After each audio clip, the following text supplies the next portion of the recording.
Hello everyone. Good evening to the class. Welcome. Okay. So today is Tuesday, and Tuesday is usually an academy quiz day. Okay, we conduct these kinds of live app quizzes every Tuesday. So today also we are starting this session with a live app quiz. Okay, and afterwards we will move on to the NCERT series that I have started. So I will be covering entire history for the UPSC Civil Service Examination 2021. Okay, in YouTube. Mains classes will go on in Unacademy app that I will be starting very soon. Have not started yet, so please do join that as well. So in the YouTube session, I will be conducting NCERT topics all the way from standard 6 to standard 12. The entire thing will be covered for history. Okay, and after that we will also look into current affairs topics along with all these things month wise itself. We are aiming for UPSC 2021. Okay, so today we are starting this quiz. This is also based on NCERT. Today is Tuesday. As I have told, every Tuesday Unacademy has this Unacademy app quiz. Okay, so in order to join this quiz, all you have to do is download Unacademy Learning app. Under the test tab, hit the join quiz button. Okay, under the test tab, hit the join quiz button and enter this code 660184.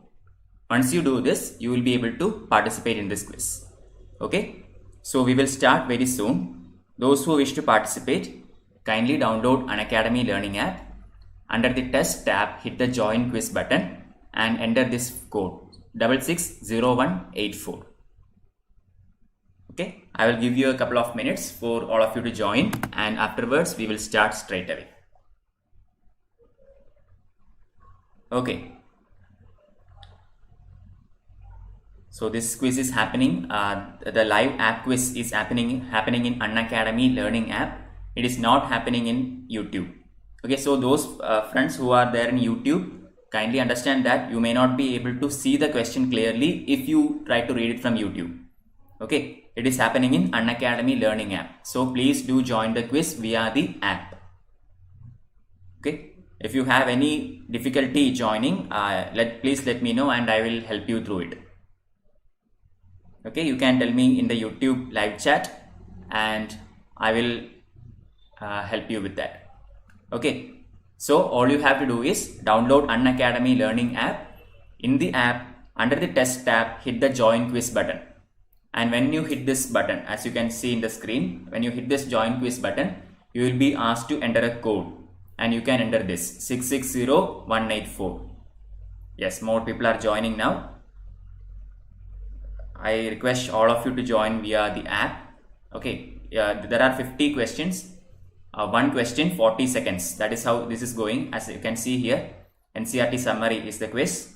50 questions, 40 seconds each. And once the quiz starts, it continues automatically. I am not controlling the time or anything. So I request all of you to join ASAP. You can even join in between, okay? Even once the quiz starts, it is possible for you to join using the same procedure. Okay. Hello Ankit, welcome, good evening.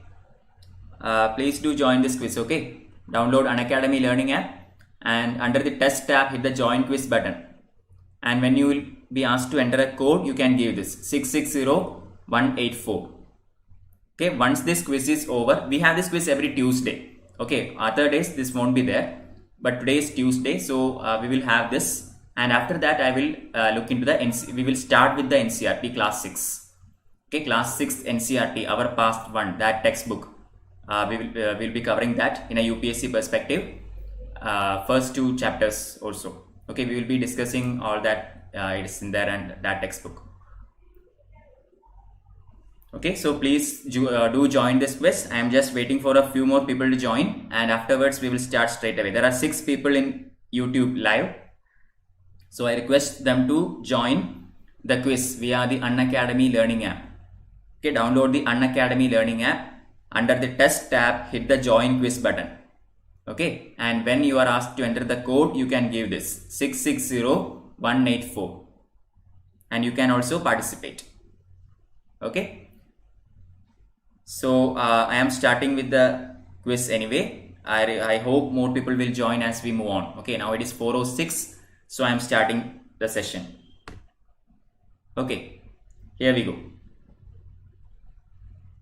The questions won't be visible much in YouTube, so make sure you do the same via the app. Okay, yeah, the quiz has started.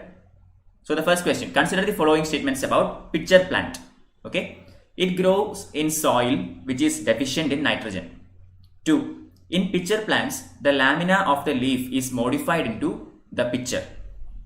Which of the following statements is or are correct? Okay, very simple question from biology textbook. Very important for UPSC. So what is the correct answer? I hope you have seen the question paper of UPSC this year.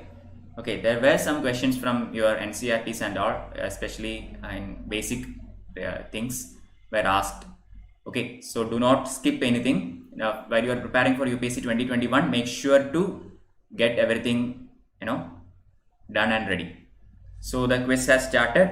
One question down. I request others to join as well. Question 2. Consider the following statements regarding mangrove forest.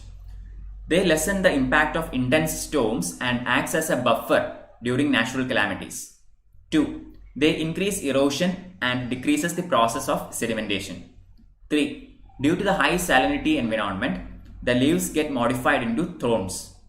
4. The trees undergo viviparity as a reproductive adaptation. Which of the statements is or are correct? 1 and 2, 1 and 4, 1, 3 and 4, 2 and 4. Another direct question, and the correct answer option B. No one getting that? Alright. Moving to question number 3. I request more people to join. The loss of excess water from the leaf in the form of water vapor through the stomata is called dash. Respiration, transpiration, photosynthesis, abscission. Choose the correct answer. Loss of excess water from the leaf in the form of water vapor through the stomata is called dash. Irfan, please do join the quiz. You can do that via the Unacademy learning app. Okay, download Unacademy learning app and under the test tab hit the join quiz button. And when you are asked to enter a code, you can give this 660184. Then you can also participate. This is absolutely free, so anyone can participate using the app. Okay, so please do join. Moving to next question. Question number 4. T cells perform which of the following functions? T cells. A. Controlling the insulin level, protein synthesis, transporting oxygen, immune response. So T cells perform which of the following? Controlling the insulin level, B. Protein synthesis, C. Transporting oxygen, and D. Immune response.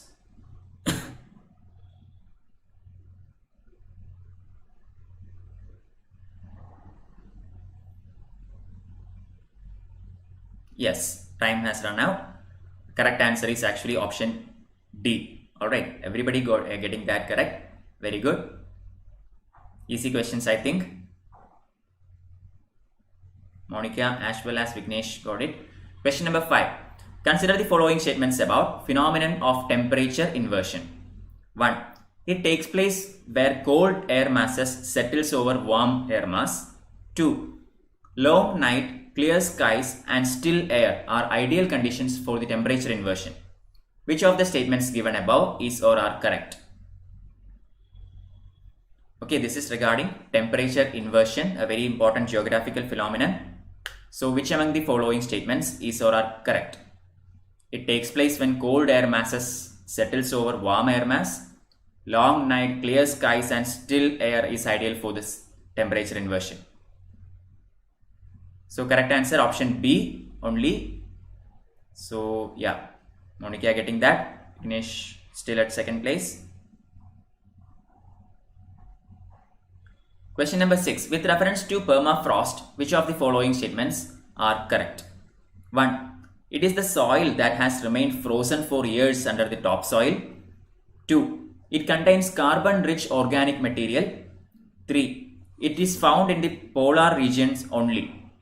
Select the correct code.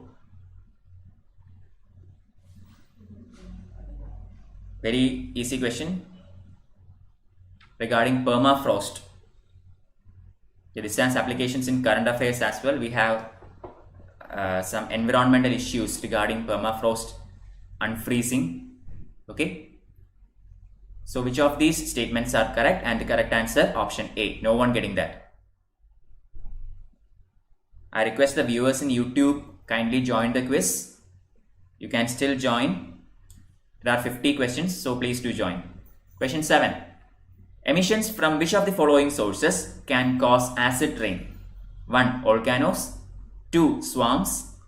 3. Plankton in the ocean. 4. Power generation from fossil fuels. Choose the correct answer. 1, 2, 3, 2, 3, 4, 1 and 4, 1, 2, 3, 4. So acid rain.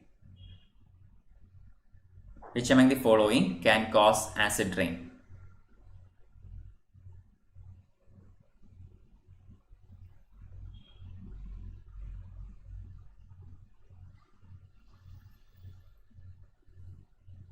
And the correct answer is option D. All of it can cause acid rain. Okay.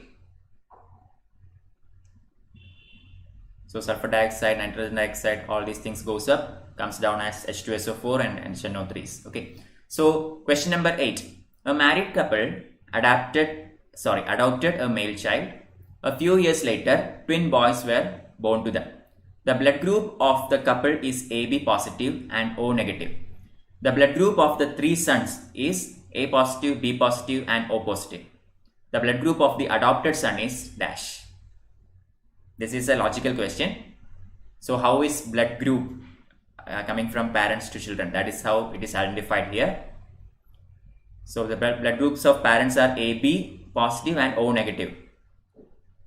So which among these cannot be their biological son? Which one they cannot have? Correct answer, option A.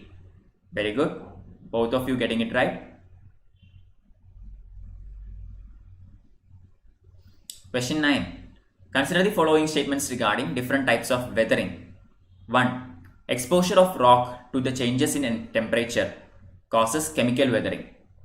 2. Lichens and mosses are agents of physical as well as chemical weathering. Which of the following statements is or are correct? This is regarding the types of weathering. Okay. So exposure of a rock to the changes in temperature causes chemical weathering. Lichens and mosses are agents of physical as well as chemical weathering. So which of these statements is or are correct?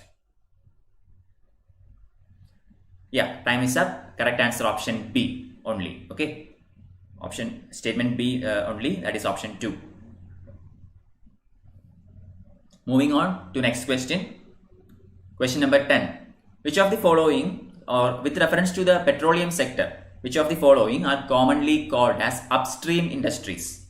1. Searching for crude oil. 2. Production of crude oil. 3. Transport of crude oil. 4. Refining of crude oil. And 5. Distribution and marketing of petroleum products. So which among the following 5 are usually known as upstream industries? Okay, hello Nilam, welcome. Please do join the quiz and afterwards we will start with the class and all. Okay. Good evening Ramkumar. Question number 10.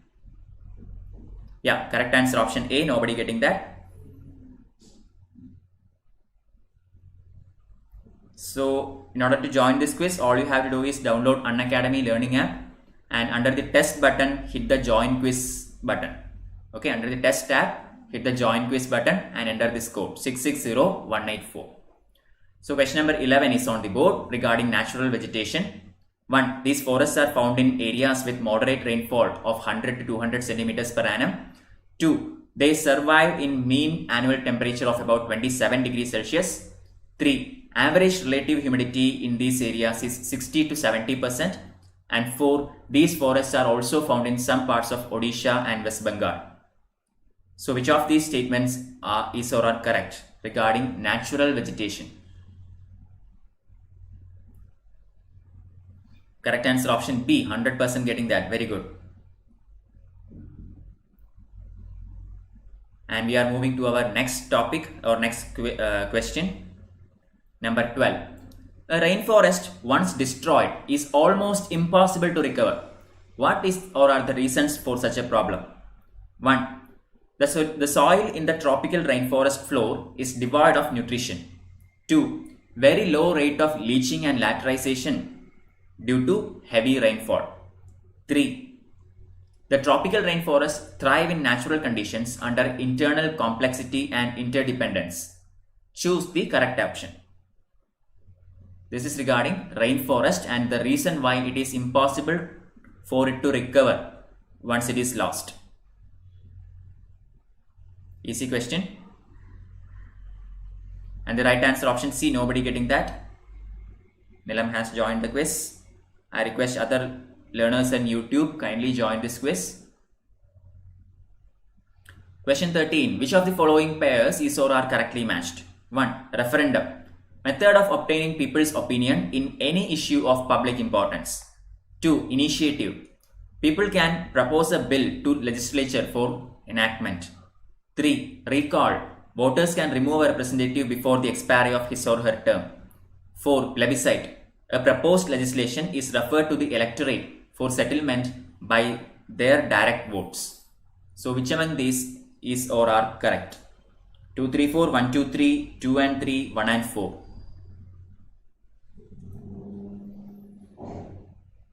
Easy question again. And the correct answer is option C. Nobody getting that. Referendum and plebiscite were interchanged in that question. Okay. Both. I hope you know the difference between referendum and plebiscite. Okay. All the answers are given in the app itself. So please do join the quiz. Question 14. If you travel through the Himalayas, you are likely to see which of the following plants naturally growing there? 1. Oak. 2. Rhododendron. 3. Sandalwood. So select the correct code. Which among these three plants you will see naturally growing in Himalayas? Oak, rhododendron, sandalwood.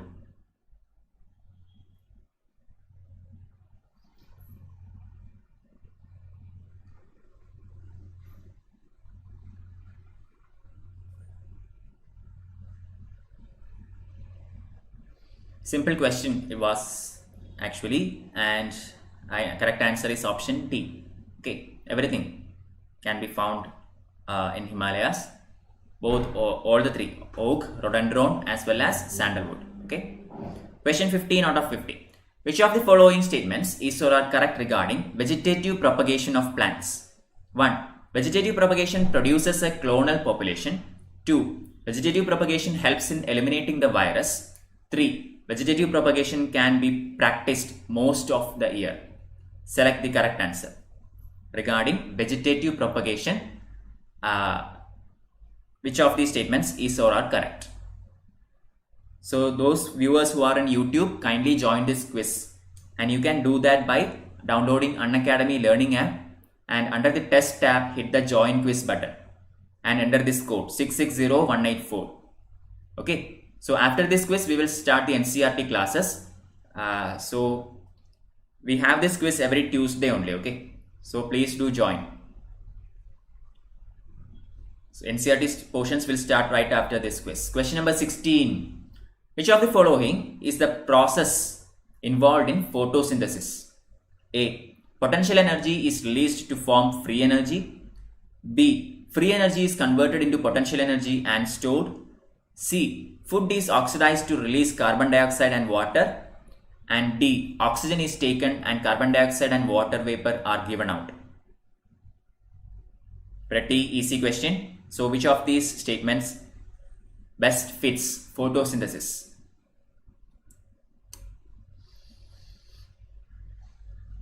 The questions might not be visible in the YouTube screen, so I request you to download Unacademy learning app and join via the app.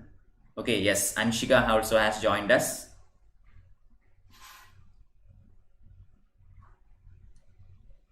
Question number 17. The scientific view is that the increase in global temperature should not exceed 2 degrees Celsius above the pre-industrial level.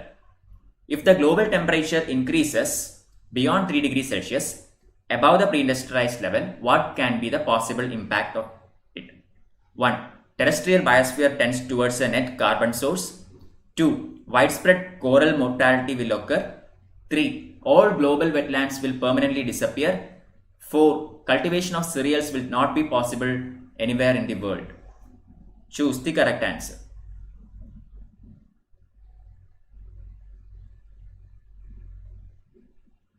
And the correct answer to that question is option B, 33% getting it. Very good. Moving on to our next question. Question number 18. Consider the following pairs: wetlands and confluence of rivers. Okay.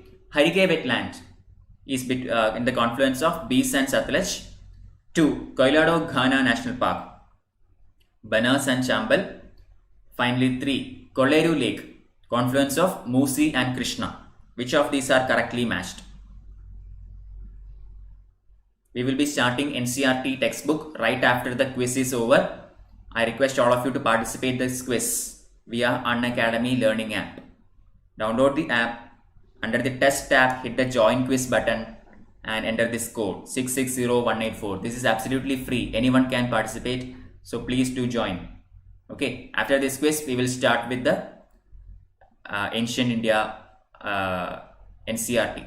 Okay. Our pasts. That is where we start. Question number 19. Consider the following: bats, bears, rodents. The phenomenon of hibernation can be observed in which of the above kinds of animals? Bats, bears, rodents. So hibernation can be observed in which among the above animals?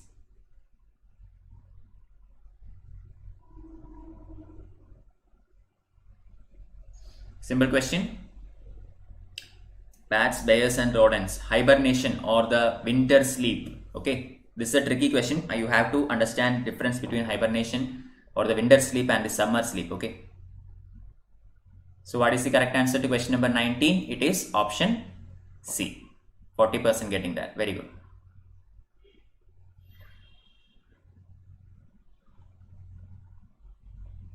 Moving to question number 20. Which of the following are the benefits of using effective microorganisms in the field? 1. They help in the control of soil-borne pathogens. 2. They help improve the photosynthetic potential of plants. Which of the statements given above is or are correct? Okay, effective microorganisms in the field.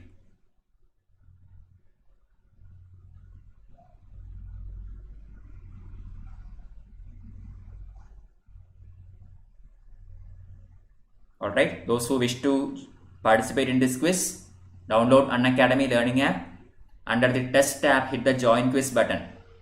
Okay. And when you are asked to enter a code, you can give this 660184. Okay, and you will also be able to participate. So kindly join this quiz. Yes, one more has joined. Question 21. Consider the following statements regarding democratic form of government. 1. In representative democracies, a special electoral college chooses the people's representatives through an election process and people do not participate directly. 2. All adults having the right to vote is known as universal adult franchise. Select the correct answer.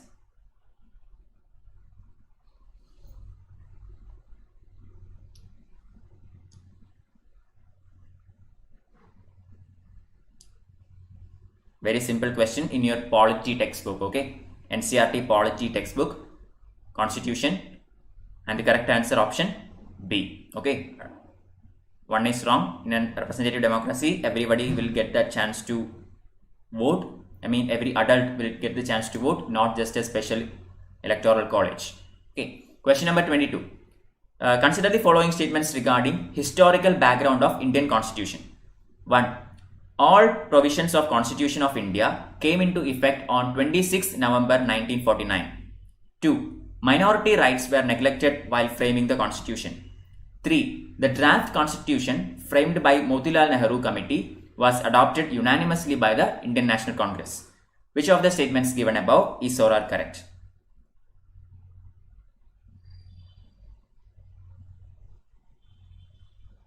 Very simple question. 1 and 2, 2 and 3, 1, 2, 3, none of the above. Yep, time's up. Swati has joined. None of the above is the answer. Moving on to question number 23. Which one of the following or which of the following countries have unitary form of government?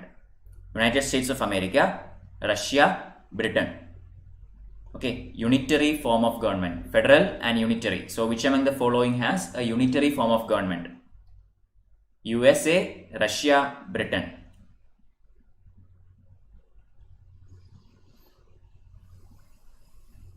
Simple question again. India has a quasi-federal setup. Okay, not unitary. We have federal setup with a unitary bias. So which among these countries have purely unitary government? US, Russia, Britain. Easy question. Correct answer option B. Okay. US does not have something like that. Russia only. Okay. Moving to question number 24. Consider the following statements regarding transhumans. 1. It is a type of pastoralism or nomadism, a seasonal movement of livestock between fixed summer and winter pastures. 2. In mountain regions, it implies movement between higher pastures in summer and lower valleys in winter. Which of the statements given above is or are correct? Transhumans. This word is given in your NCERT textbook. So what does this word actually mean? Transhumans. Yeah, time is up. Correct answer option D. None of the above. Moving to next question. Question number 25. Which of the following diseases can be transmitted from one person to another through tattooing? Okay, tattooing. 1. Chikungunya. 2. Hepatitis B. 3. HIV AIDS. Select the correct answer using the codes given below. 1 only, 2 and 3, 1 and 3, 1, 2 and 3. Okay, so which of these diseases can be transferred from one individual to another through tattooing? Chikungunya, hepatitis B, HIV AIDS.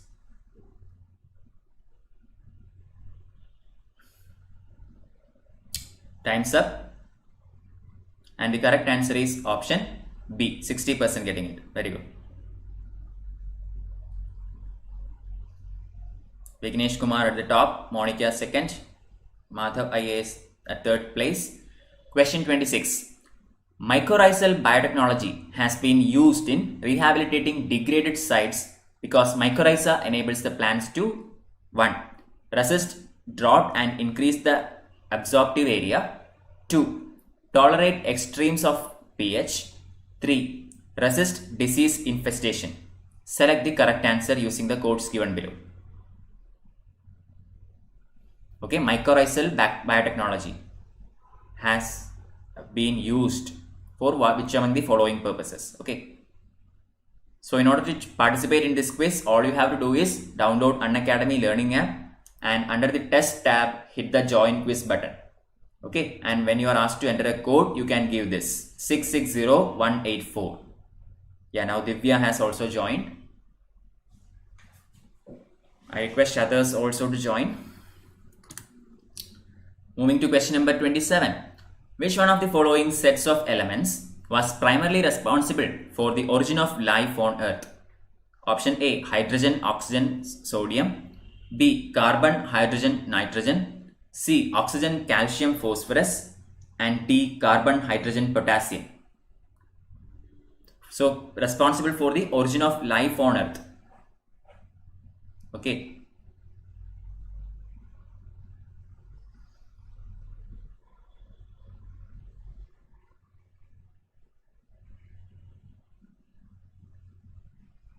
Time is up. Correct answer option B. 83% of you getting that. Very good.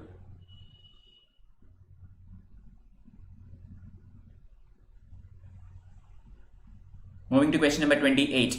Normally, the temperature decreases with increase in height from Earth's surface because 1. The atmosphere can be heated upwards only from Earth's surface. 2. There is more moisture in the upper atmosphere. 3. The air is less dense in the upper atmosphere. Which of these is or are correct? A. 1 only. B. 2 and 3. C. 1 and 3. D. 1, 2 and 3. Question number 28. Dear learners who are watching this in YouTube, the history session will start right after this quiz.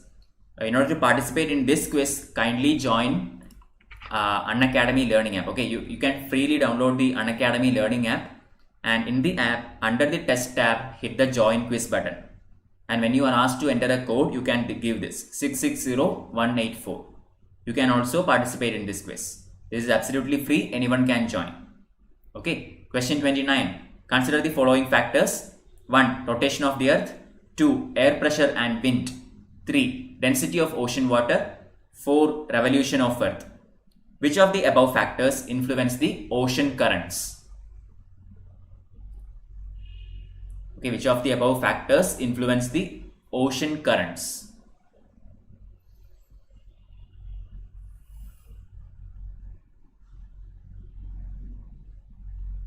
Easy question. Correct answer option B. 33% getting that. Very good. Nilam moving to third position. Question 30. Electrically charged particles from space traveling at speed of several hundred kilometers per second can severely harm living beings if they reach the surface of Earth. What prevents them from reaching the surface of Earth? Okay. Option A. The Earth's magnetic field diverts them towards its poles. B. Ozone layer around the Earth reflects them back to outer space. C. Moisture in the upper layers of atmosphere prevents them from reaching the surface of Earth. And D. None of the statements are correct. So electrically charged particles from space are prevented from reaching the Earth's surface by which of the following? And correct answer is option A. Earth's magnetic field. Okay.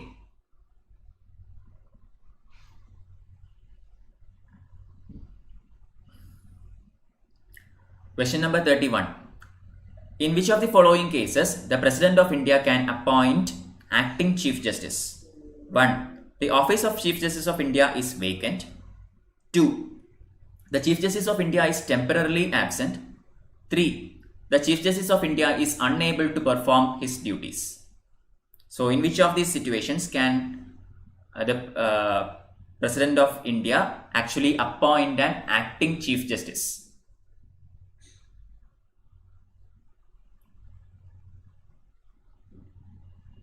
Question number 31. Yeah, time's up. Correct answer is option D. 40% getting it. Very good.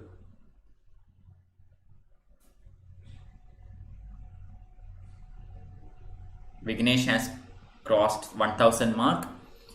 Consider the following statements. State governments in India are subordinate to the union government. 2. State governments in India draw their authority from the union government. Which of the states given above is or are correct? Which of the statements given above is or are correct? Okay, state governments in India are subordinate to the union government. State governments in India draw their authority from the union government.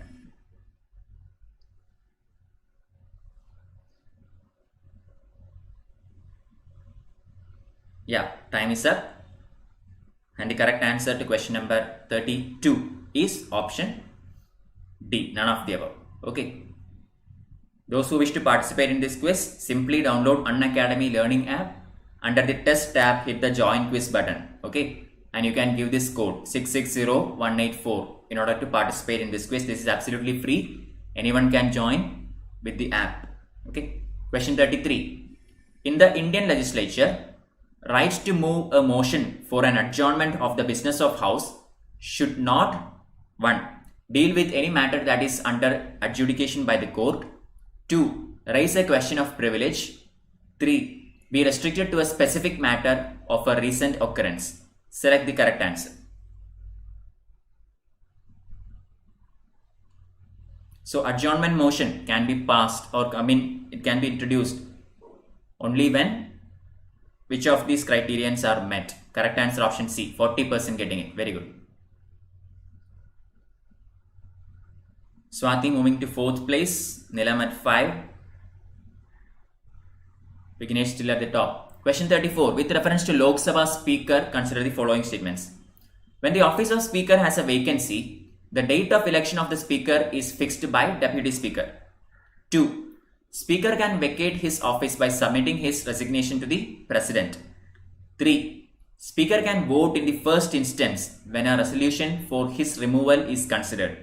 Which of the statements given above is or are correct?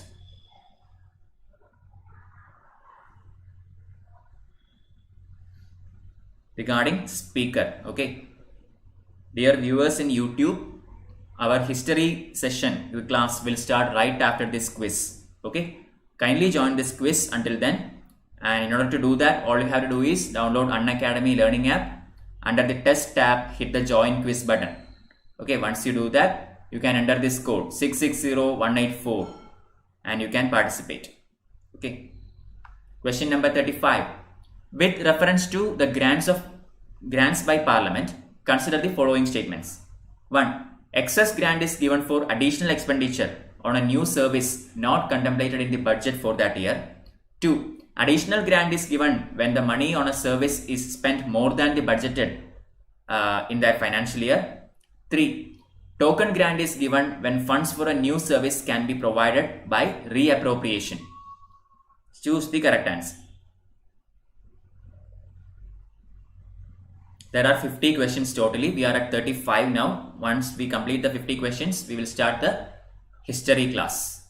Okay, we have this quiz every Tuesday. Okay, today is Tuesday. That is why we are having this. The next quiz will be on next Tuesday unless learners demand it more. Okay, question 36. Consider the following statements regarding suspension of MPs and MLAs. 1. The Speaker can suspend any member if he or she disregards the authority of the chair or abuses the rules of the House and willfully obstructs business. 2. The Speaker of the House is also empowered to terminate the suspension under rules of procedure. 3. In Rajya Sabha, the chairman doesn't have the power to suspend a member. However, the House may adopt a motion suspending the MP. Which of these statements is or are correct?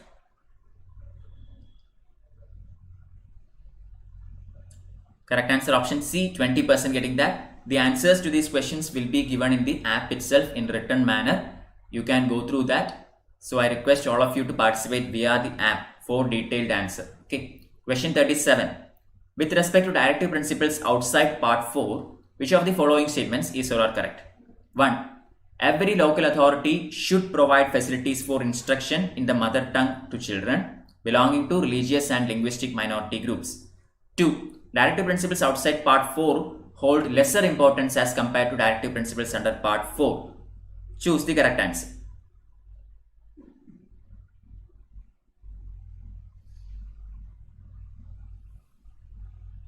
Yeah, last 5 seconds. In order to participate in this quiz, please download Unacademy Learning app and under the test tab, hit the join quiz button. Okay. And enter this code 660184 and you can also participate in this quiz live. Alright. So please do join via the Unacademy Learning app. Question 38. Oh, I'm sorry. No, different question. Consider the following kinds of organisms. 1. Bat. 2. Bee. 3. Bird. Which of the above is or are pollinating agents? So bat, bee and bird. Which among the above creatures are pollinating agents? Simple question.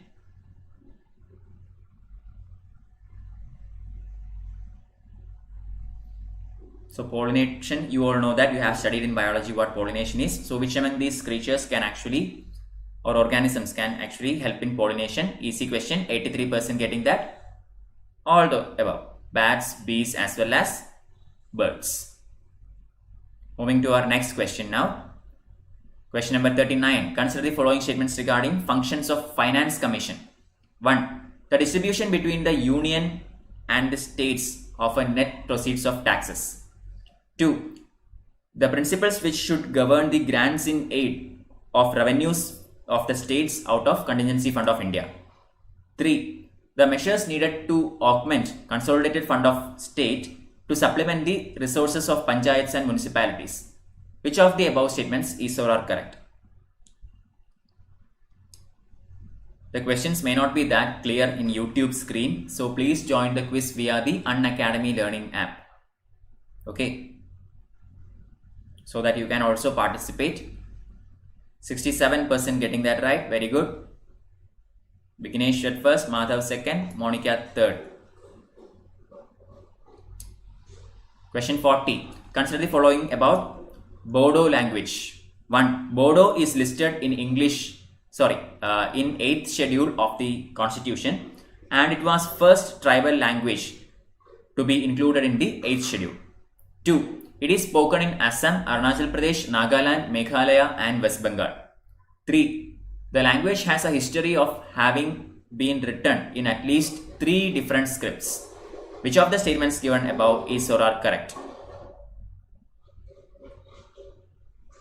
Regarding the Bodo language, which among the above statements is or are correct?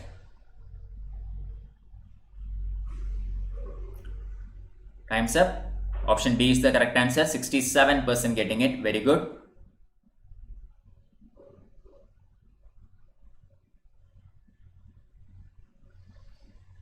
Question 41. Which of the following statements is or are not correct regarding pro tem speaker or speaker pro tem? Okay. 1. He is appointed by the President without consulting the Council of Ministers headed by Prime Minister. 2. He is responsible for the election of the Speaker and the Deputy Speaker of the Lok Sabha. 3. He administers the oath to newly elected members of Lok Sabha. So, which of the above statements is or are not correct regarding pro tem speaker? 1 and 2, 1 and 3, 3 only, 2 and 3. Sorry, 2 only.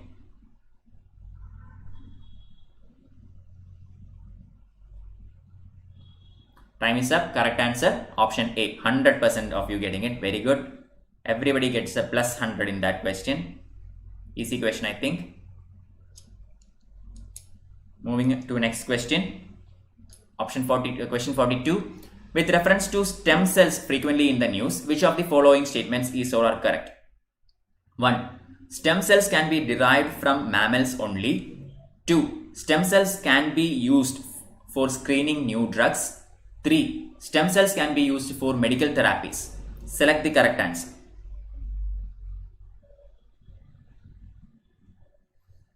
Regarding stem cells, which of these statements are correct? Okay, so the history class will start right after this quiz. We have 50 questions. We are at question number 42 right now.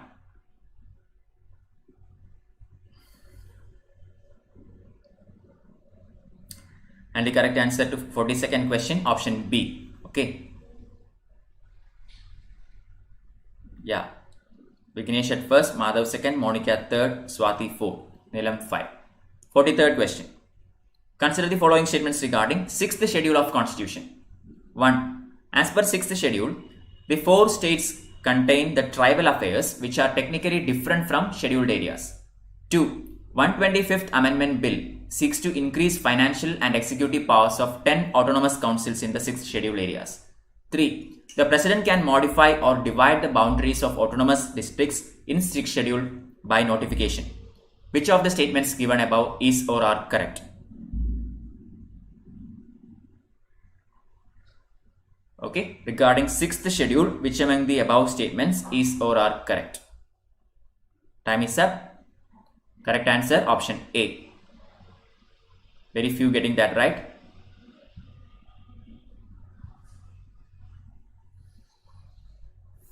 Question 44. With respect to Right to Information Act, RIA, okay, RTI. Statement number 1.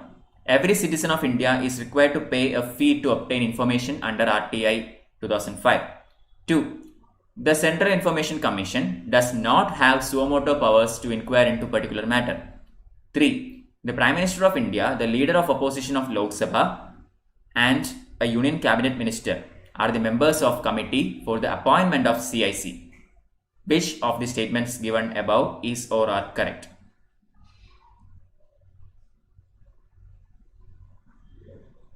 Question 44. And the correct answer is option C. Yeah. Moving to our next question, 45th question out of 50. So consider the following statements regarding Preamble of the Indian Constitution. 1. It is based on Objectives Resolution drafted by Dr. B.R. Ambedkar. 2. It is a part of Indian Constitution. 3. Since the time of adoption, it has been amended only 2 times. 4. The word Socialist, Secular and Republic were added by 42nd Constitutional Amendment. Choose the correct statement. Very simple question. 1 and 3, 2 only, 1, 3, 4, 1, 2, 3, 4. Regarding Preamble of Indian Constitution, correct answer option B. Okay. 2 only, 80% getting it. Very good. It is drafted by not Ambedkar. The objective resolution is not by Ambedkar. It is by Jawaharlal Nehru. Okay. Question 46. With reference to leader of opposition in either House of Parliament, consider the following. 1. The position is non-statutory and is recognized through the rules of procedure and conduct of business in both Houses of Parliament. 2. When no party in Lok Sabha secures required seats to form an opposition party, then the matter of designation of a leader of opposition is decided by President of India. Which of the statements given above is or are correct? Okay, regarding the leader of opposition post in both houses, which of these statements is or are correct? Okay guys, so the history session will start right after this quiz. So please do join that. In order to participate for this quiz, all you have to do is download Unacademy Learning app. Under the test tab, hit the join quiz button and enter this code 660184. And you can also participate. This is absolutely free. Anyone can participate using the Unacademy Learning app. Question 47. With reference to the powers of Speaker or Chairman, with regard to the suspension of a member of the House, consider the following statements. 1. The Speaker of the Lok Sabha is empowered to force a member to withdraw from the House for the remaining part of the day or to place him or her under suspension. 2. The Speaker has the authority for the revocation of suspension of the suspended member. 3. Unlike the Speaker, the Rajya Sabha Chairman does not have the power to suspend a member. Which of the statements given above is or are correct? Okay, so this is regarding the powers of the presiding officers regarding suspending a member. Okay, option A is the right answer. Nobody getting it. Madhav at the first, Vignesh second, Monica at third. 48th question, last 3 questions now. 48. Consider the following statements about concept of citizenship.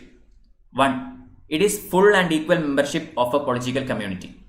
2. It talks only about the relationship between states and their member. Which of these statements given above is or are correct? Regarding citizenship, okay.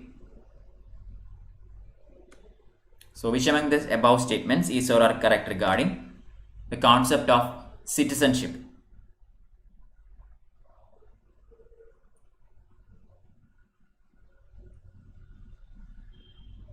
Yeah, time is up.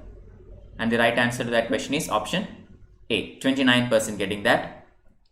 One more has joined. Haripriya in the last seconds has joined us.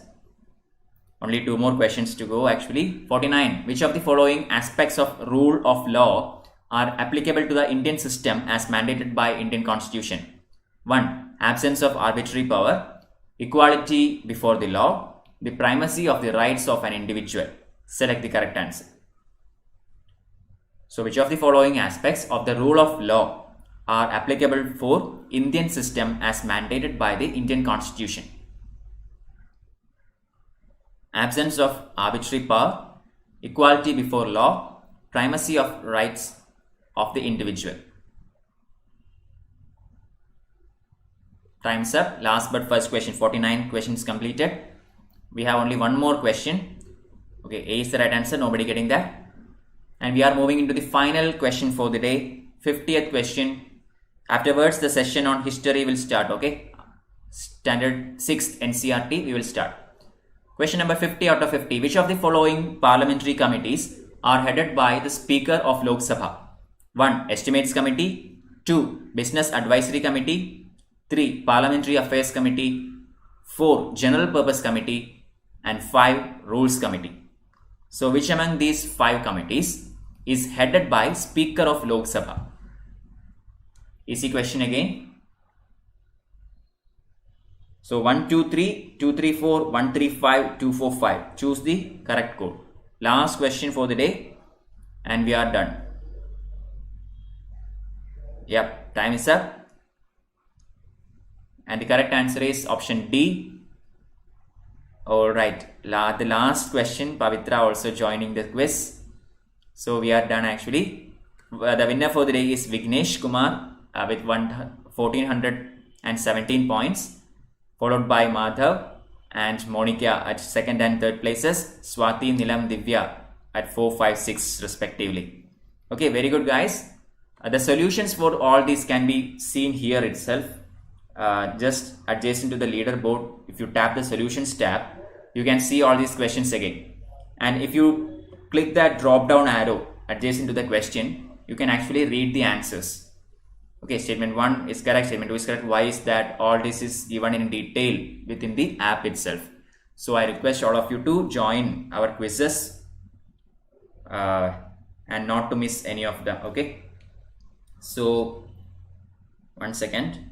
Now we will be starting the Unacademy learning. The app quiz is completed, so we will be starting the history session very soon. Okay, 1 second.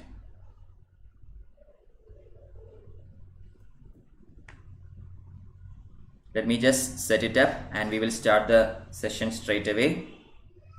Good evening Nilam, good evening Swati, good evening Ramkumar. So if any of you have written UPSC this year, I hope you already know how it went. It was difficult for me, okay. It was very difficult for me, some areas.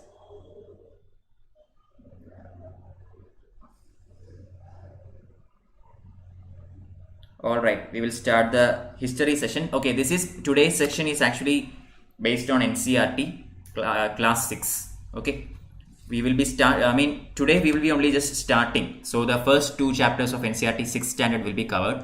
Tomorrow, I think hopefully half of that book will be completed, and in another day that entire text will be done. And then we will go for 7th standard, then 8th, 9th, 10th, 11th and 12th.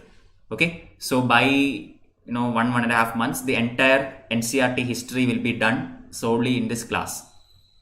Okay, you do not have to go anywhere and read it again or anything, because all the important points in the NCERT textbooks from class 6 to class 12 will be covered here for history. Okay, and once we are done with that, we will go with other textbooks like R.S. Sharma, Satish Chandra, Biban Chandra, Spectrum and other mains books also, if we have time. Okay, so this is focusing on prelims next year, and at the same time we will have a mains class that will be taken in Unacademy learning app. Okay, we will probably start with world history there. I have not scheduled a class there yet, but soon that will start. Probably world history, not sure, but that is what I'm planning.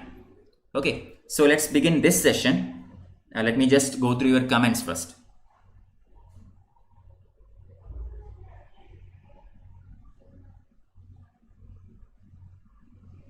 Yeah, okay Divya, okay Swati. Yeah, Nilam also might have seen all this. Yeah, it was difficult for me also. I don't think I might get through this year. We'll have to write again maybe. Anyway, that was a difficult question paper. We will wait and see. Okay, so yeah, we will start this session. Welcome to Unacademy. To those who are new here, Unacademy is India's largest learning platform, and Unacademy offers you all these things. Okay, daily live classes like the ones we are having right now, live tests and quizzes like the one we just had. Okay, Daily live classes, you can chat with the educator, engage in discussion, ask doubts, all these things are possible. Then we have the structured courses where the entire syllabus for the particular examination will be covered. If you are planning to appear for UPSC, you can do that. For SSC or your school board examination, whatever it is, the entire syllabus would be covered if you go for a structured course. Then unlimited access to all the relevant materials. All these are provided by Unacademy. In order to get all these, all you have to do is download Unacademy Learning app. Okay, download this from Google Play or App Store, create an account and take a subscription. So this is about me. I am Madhav Sankar R Warrior. This is my Telegram channel. Okay, Telegram channel. So please do subscribe to get all the updates and links and all these things. And you can use this URL to make sure you won't miss any class I schedule in the Unacademy app. Okay, unacademy.com/@msrw. Now, Unacademy brings you all these great educators from all over the country. Most of them are already familiar to you, so I am not giving you any further introduction to them.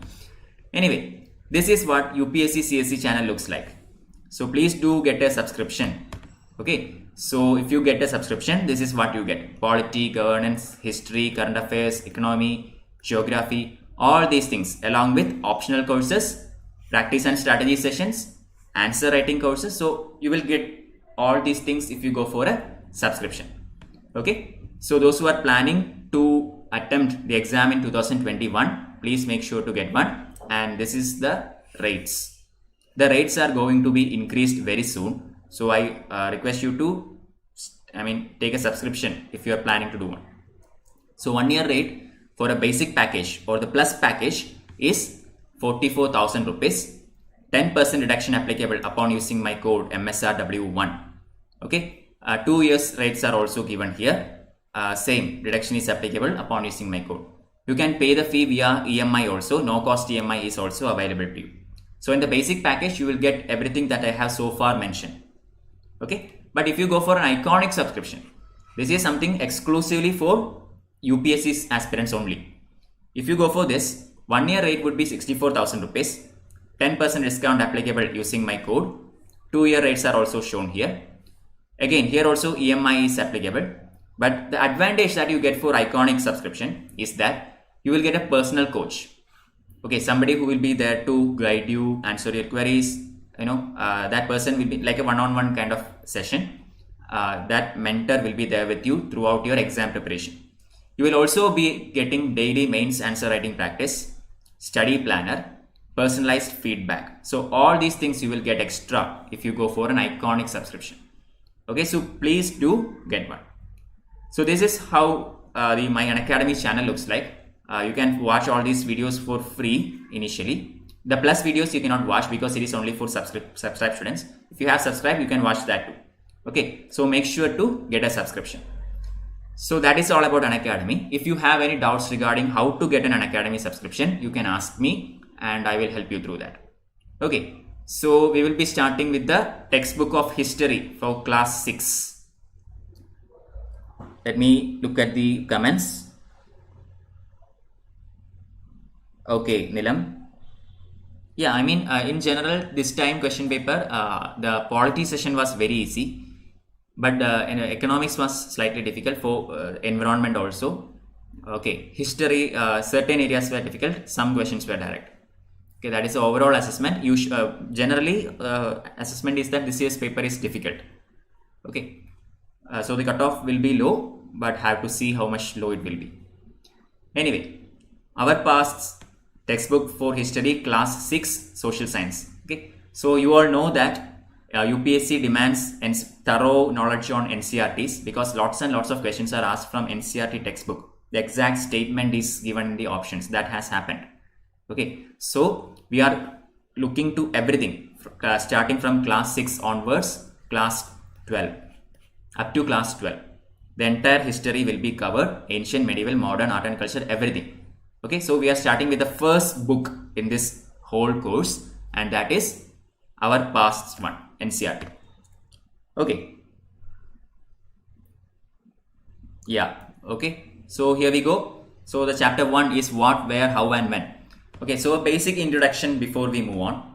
This session will, I mean, whenever this, I have planned for taking 2 chapters. Whenever it ends, this session will end. Okay, that's how it's going. I have not exactly planned a time for today because the quiz came in. I had to take this quiz because this is Tuesday. Every Tuesday we will have that quiz. Okay. Otherwise, the class will be like 1.5 hours. Okay. So introduction.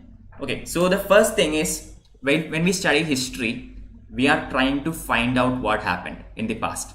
Okay, that is the basic idea. We do not know what happened about thousands of years ago. We are trying to find out what all happened. Okay, so there are many methods in finding out whatever has happened. Okay, so the primary question is, why do we need to study about past? Okay, we have to, I mean, we can study about say 1950. That is very easy because we have records and all these things. But we cannot, we do not have that much data regarding some 1,000 years ago. Okay, and if we move back some 10,000 years ago, then even less data is available. And we do not know anything regarding maybe 2 lakh, 3 lakh years ago what happened. Okay, so in order to study all this, there are multiple sources available. Okay, so we have to first understand why are we studying about our past. We need to find out what people ate. Food, okay, what did they eat? Did we have agriculture? Did we have all these, pani puris and doshas and all these things available throughout the time?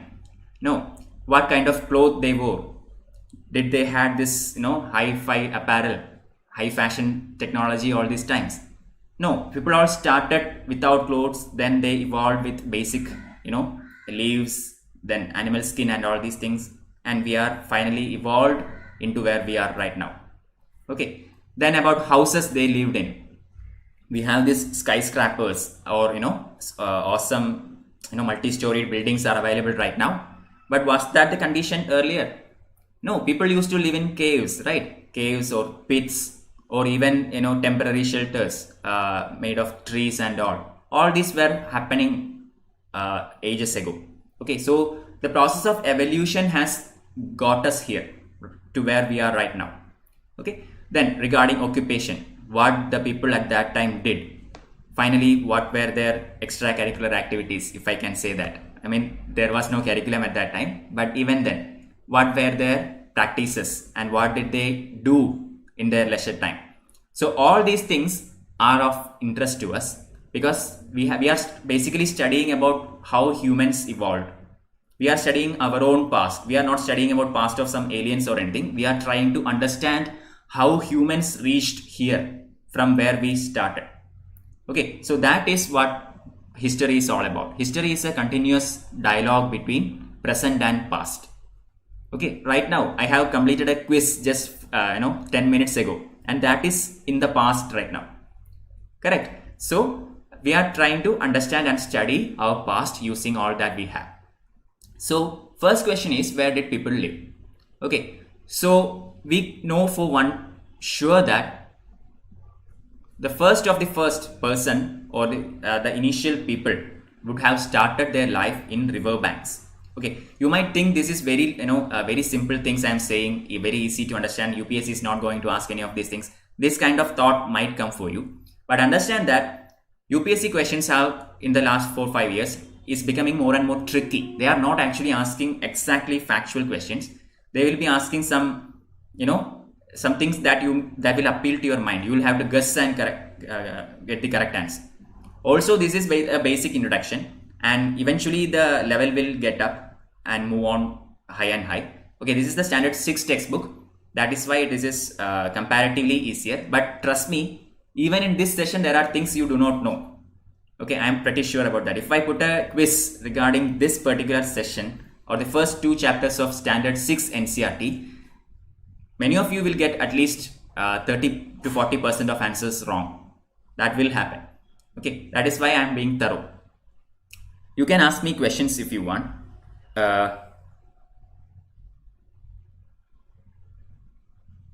Buddhism, tough questions. Buddhism, the questions were actually, the questions that were asked this time were given in, I think, R.S. Sharma sir's textbook and Nitin Singhania sir's textbook. Okay, yeah, but the questions were difficult. I agree with that. So the first people started. Swati is saying the 11th standard is most difficult. Yes, Swati, 11th standard textbook is tricky. I know that, especially art and culture areas.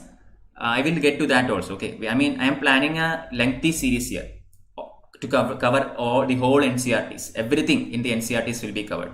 After that, I will start with other textbooks as well. And in the end, near to the exam, we will again do that quiz kind of thing. In between also, we will do some quizzes, but right now the theories. Okay. So yeah, where did people live? You can answer me. Okay, I will ask some questions in between, and you can make this interactive. That is the way they should go. Otherwise, this would become boring. Okay, so we know that lives started in riverbanks. Okay, the people at early times were gatherers or hunters. They did not practice agriculture, or I mean, agriculture was unknown to them. They were basically, just evolved from the primates. They do not have this kind of intelligence, or they do not have adequate technology or anything to live a settled life. So they started as gatherers and hunters in riverbanks. Okay, so Sulaiman and Kirtar hills to the northwest of India. Here we find some areas where women and men first began to grow crops, such that wheat and barley around 8,000 years ago were located here. Okay, so let me show you the map. So we have the Kirtar ranges here, Sulaiman ranges here. Okay, so here we find evidences from 8,000 years ago where people has grown crops, especially wheat and barley. So if you are history optional, you should be able to identify various areas in maps also. It is very important. That is why I have added this. Okay. So the position of Sulaiman and Kirtar ranges are important. Now, people also began rearing of animals like sheep, goat, cattle, and lived in villages. Okay, we have evidences of all this in the Sulaiman and Kirtar ranges. Another area of settlement. Okay, whenever you think about settlement in ancient times, just think about which are the important rivers or water sources available. Okay, so here we have Indus and all these things. Indus and its tributaries. Now we are moving to another area where the Garo hills in the northeast and Vindhyas in central India. This is another area of settlement. The Garo hills, that is here. Okay, and then we have the Vindhyas and Satpura ranges, that is here. So these three areas are identified as the areas of settlement in the ancient times. Okay, around 8,000 years ago, this is where people actually settled. Then these places where rice was first grown is to the north of Vindhyas. This is actually a prelims question. This question can be asked. The first evidence or the of growing of rice we obtain it from north of Vindhya mountains. That is somewhere around central India. Okay. Now Indus and its tributaries. So these three are the important rivers, important areas. Okay. Here we have the Ganges. Then here we have Indus. So these are mountain ranges and these two are important river areas. So these are the areas of settlement or areas where people lived about 8,000, 10,000 years ago. So about 4,700 years ago, some of the earliest cities flourished in the banks of these rivers. Can you give me some example? Easy, na? For example, Magadha, it is given here. Areas along the rivers south of Ganga was known as Magadha in the state of Bihar. The very famous Magadha kingdom where the Mauryans and the Nandas ruled is somewhere located here. Okay, right below the Ganges and its tributaries. So all these great ancient cities flourished in the banks of rivers. So why is this? This is a main question. Okay, so why did important cities and important towns come up in the banks of important rivers and not anywhere else? Okay, so about 2,500 years ago, cities developed on the banks of Ganga and its tributaries and along the sea coast. So this is the chronology. First, 8,000 years ago, we have evidences from northwest. Remember that. So this one came first. Followed by, we have 4,700 years ago, we have it here in that Indus region.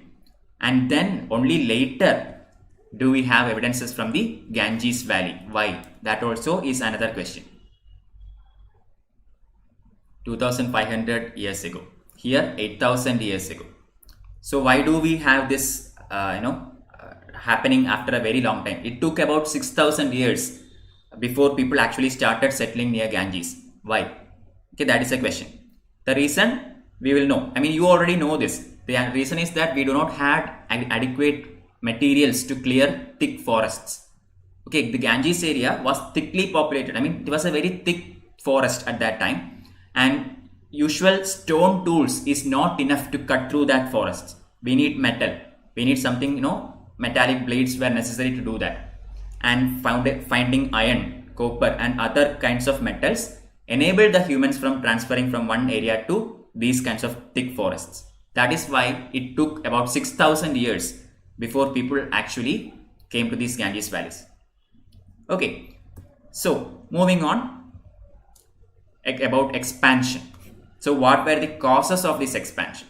So we know that the first the settlements occurred around river banks, but gradually it expanded to other areas. Right now we are, humans are settled everywhere. We are there even in polar ice caps. Correct. So why or what is the reason of this expansion of population? One, throughout people travel from one part of subcontinent to other. Why? One, the hills and high mountain ranges, Himalayas, deserts, seas, etc. made the journey impossible, but even then people moved to other places. We know this. We have the Thar desert in Rajasthan area. We have all these mountain ranges, rivers, all these traversing throughout the country. But even then, facing all these hardships, people moved from one region to other. Why is that? One, search of livelihood. Correct. People were searching for livelihood, escaping from natural disasters. Maybe the Indus have flooded and people had no choice but to go to some other place for some time. Okay, these kinds of natural disasters can happen. So in order to escape from natural disasters, people move from one area to another. Conquering territories. So when ancient cities started building up, obviously there will be some sort of clashes between them, and one kingdom will invade the other kingdom. Okay, so this also will cause movement. Then trade. Obviously, none of the areas in ancient times are self-sufficient. For example, even the Harappans bought various things from various places. Lapis lazuli was bought from Afghanistan, copper from Central India, tin from Iran. So all these things have been bought from various places. So some kind of trade has to exist, and this trade will also cause people to move from one area to another, and this causes expansion. Propagation of religion.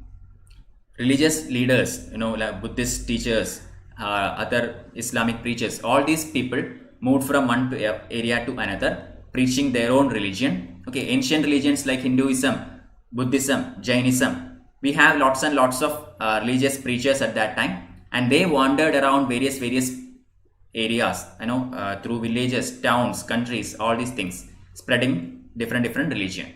So that also caused movement.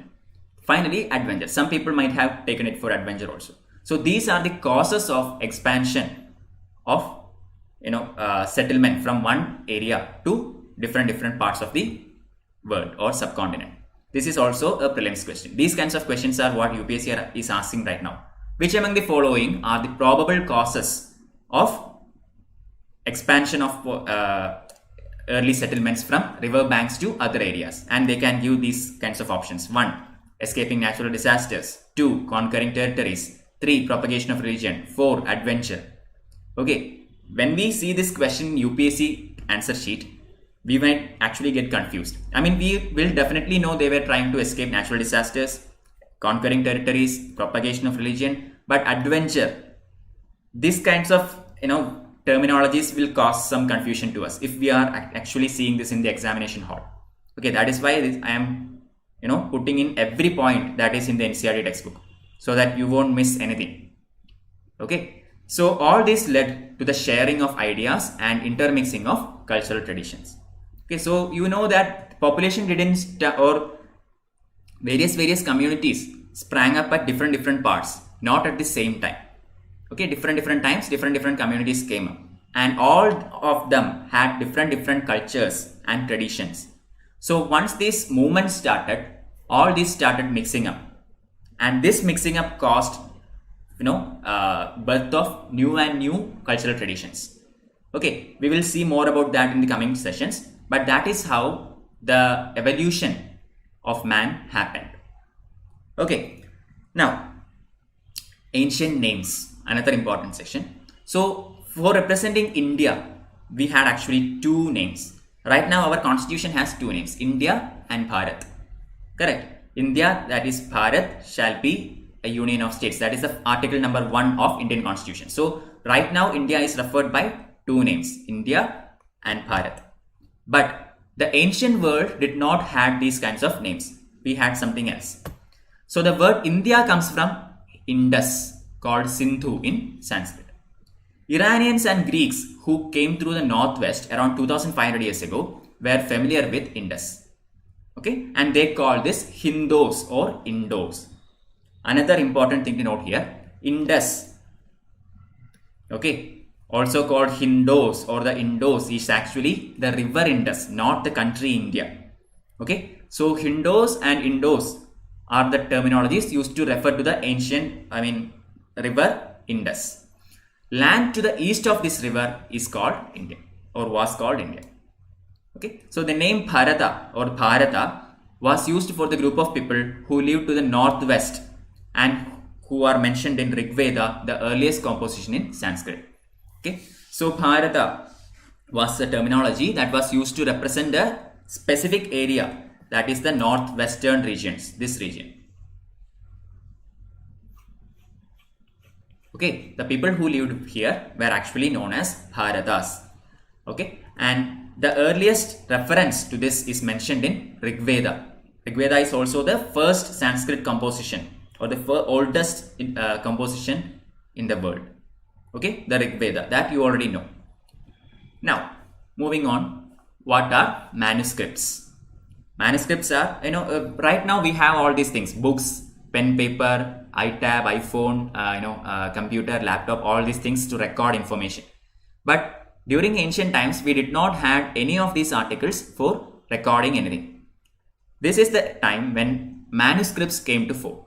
So what are manuscripts? Manuscripts means scripts that are written by hand. Okay, using your own hand, we write something using some various tools and things. Okay, so usually this is written on the palm leaf or a specifically prepared bark of a tree known as birch. So some of the ancient manuscripts were found written on palm leaf. Okay, and some were written on specifically prepared bark from a tree called birch. This is, for example, the bark of a birch tree. The image shown here is taken from the NCERT textbook only, and this shows the bark of a birch tree. And you can see some manuscripts written in ancient languages. Okay, so many manuscripts were eaten by insects and were destroyed. About 3000 years ago or 4000 years ago, we had all this, and as time moved on, all these are organic materials only, right? The tree trunk or a leaf, all these are organic materials and will wither away as time passes on. So most of the manuscripts of ancient times are lost to us, but some were preserved. Okay, the preserved ones were from temples, monasteries, and all these important institutions. Okay, so these institutions, institutions actually helped preserve some of the ancient manuscripts. Even though it might be related to religion and all, but still available sources are from these areas. All kinds of subjects were taught in it. This is another possible question. We had religious beliefs and practices, lives of kings, medicine, science. So we have manuscripts regarding all these things. It was not solely related to religion or anything. It was secular as well as religious. Both kinds of literature and studies were recorded in manuscripts. Now, there were epics, poems, plays, all these things. Many of them were written in Sanskrit, others in Prakrit and Tamil. These are the three prominent languages at that time. Sanskrit was the dominant language. Okay, Prakrit was the language of common man, ordinary people. Sanskrit was the language of elite, the educated class. And finally, Tamil. Tamil is for especially the South Indian region. Okay, South India, Tamil was comparatively much developed rather than in other regions. So these three languages predominate the manuscript area. Okay, so these are manuscripts. Another method of recording information other than manuscript are the inscriptions. Okay, so what is the primary difference between a manuscript and an inscription? A manuscript is made on top of a organic material that might easily get destroyed over time. But so it is more like temporary. We know that now if we take a leaf and write on top of that, within days it will wither away. That's what happens. But inscriptions are something much more solid that will last for a longer time. So writing is relatively writing on relatively harder surfaces, for example stones or metal. Here is another example. This is a stone inscription that is shown here. When you actually inscribe something on a very hard surface, for instance that of a stone, then that will be there for a very, very, very long time. Okay, so that is the primary difference between an inscription and a manuscript. So sometimes kings got their orders inscribed to the people, inscribed on stones so that the people can read it and all. And the oldest example of this is Ashokan inscriptions. We all know that Ashoka was the first Indian emperor to speak to people via his inscriptions. Okay, we have lots of inscriptions from Ashoka and stone inscriptions. We can still read them because they are inscribed on harder surfaces rather than tree trunks or leaves. Okay, there are other kinds of inscriptions as well. So it is not just royal orders or anything. We have other inscriptions which recorded daily lives of people, their various ceremonies, religious practices. Again, inscriptions are also dealing with religious things, political things, as well as everyday life. Okay, so these two are the prime records of ancient India.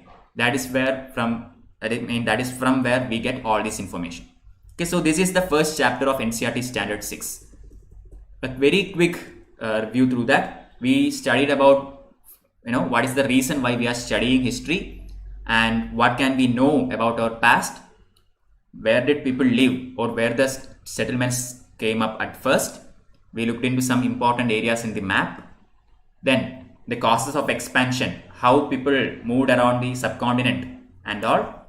Ancient names of India, how it was referred to by the Greeks, Iranians and all.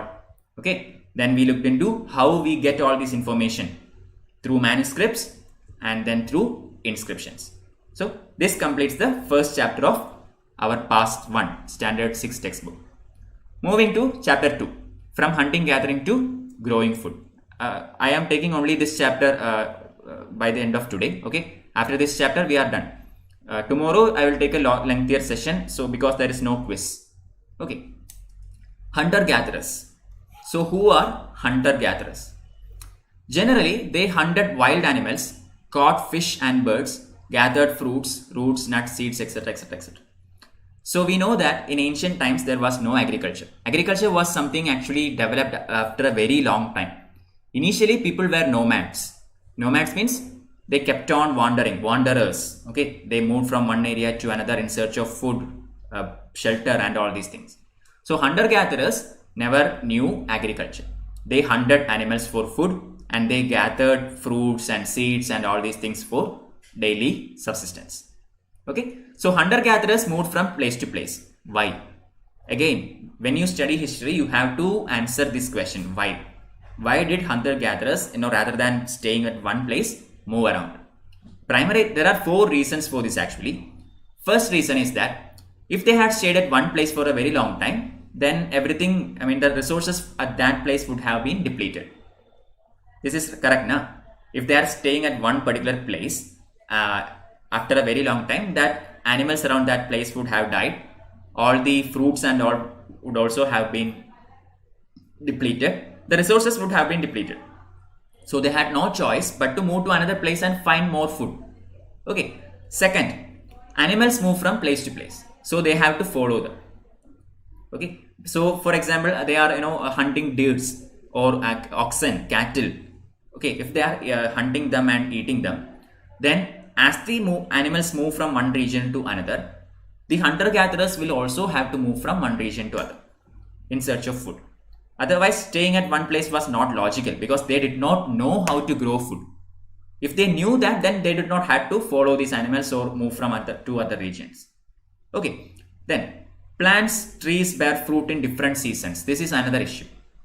Most of the plants and trees are seasonal in growth. Mangoes are available to us only a particular part of the year, not throughout the year. Correct. Similarly, apple or orange or anything, vegetables. These are seasonal in nature, so they cannot expect an all-round year food if they stay at one place. Okay. And finally, people, plants and animals need water to survive. So sometimes drought can settle in. Sometimes flood can occur. Okay, so we need optimum availability of water. So in search of water, we move from one region to another. So these are the primary causes why hunter-gatherers never settled down, but instead moved around the subcontinent. Okay. Now we are moving to tools. So what are the tools used in ancient times?